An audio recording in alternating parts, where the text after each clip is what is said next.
Thanks, Ceann Comhairle. When the Taoiseach launched the National Drug Strategy Reducing Harm, Supporting Recovery document in 2017, he said, "The issues highlight the need to intervene effectively." Couldn't put it better myself, but of course that's exactly what hasn't happened.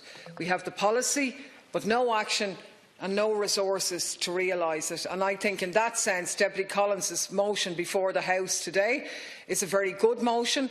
But there's a certain irony in it, because what we're actually calling for the government to do is to do what the Taoiseach himself said was to intervene effectively and to honour the commitment in the programme for government in relation to our national drug strategy, which sadly hasn't been the case. Now, the policy intends to move towards an integrated approach to drugs and alcohol abuse, and while we would obviously welcome that move, it does have consequences for local task forces who are working on the ground. And we have to look at that, because if we're just saying let's integrate drugs with alcohol and don't make use of all of the available resources that are there and give extra ones, then you'd wonder, is this actually being set up to fail?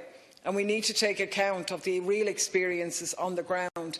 An integrated approach should also be integrating of the skills of those who have been on the front line in our communities for decades and aligning that with available national resources. Now, I think a key part of this discussion is that we should be moving away from criminalisation and towards a health approach. But we shouldn't be going so far in that direction that we give full control over the health policies to the HSE and consequently, if you like, freezing out the experience-led rich knowledge that communities and local task forces and community-led groups have. They have vast skills in this area. We need to be harnessing that. So the health approach means more than medical.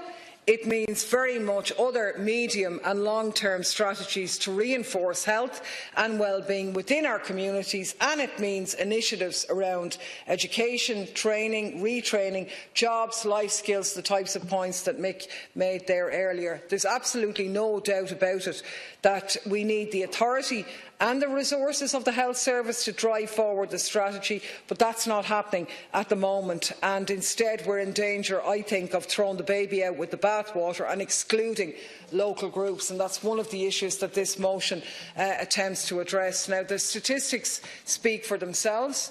There were 16,119 drug offences in 2016 and a rise of 61% in drug-related deaths over the last decade. The overwhelming majority of drug-related offences relate to use and possession and not to supply. So, in other words, the statistics are very clear. The wrong people are targeted, and the process through the justice system is that commands a huge amount of resources without actually solving the problem at all. So decriminalisation needs to be taken seriously. It's a shocking indictment of this House that we, our former colleague Deputy Luke Ming-Flanagan, moved a bill to decriminalise cannabis in 2013, and here we are. The reality is that all drugs should be decriminalised as far as I'm concerned and regulated as the safest way to deal with the misuse of drugs and divert resources into more positive and effective areas. The European Monitoring Centre Drugs Report for Ireland makes it very clear that drug use remains prevalent and actually has become more common amongst the adult population in Ireland. So there's no point in us being naive about this. Criminalisation has failed everywhere.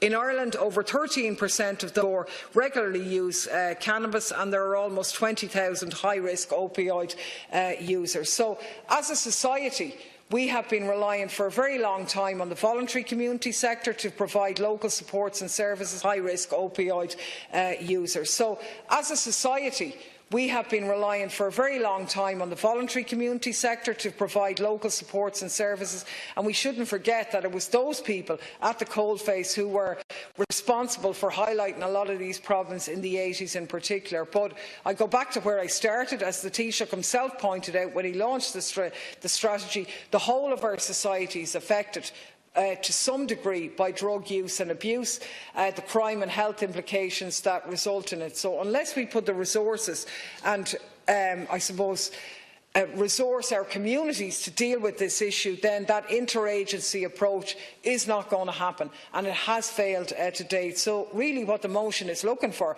is asking the government to implement your own policy and appoint somebody in a senior role to drive it forward, and in that to recognise the unique role played by local task forces and to keep them as an integral part of this strategy. And I think that's absolutely vital, and I compliment Deputy Collins in bringing forward the motion before the House.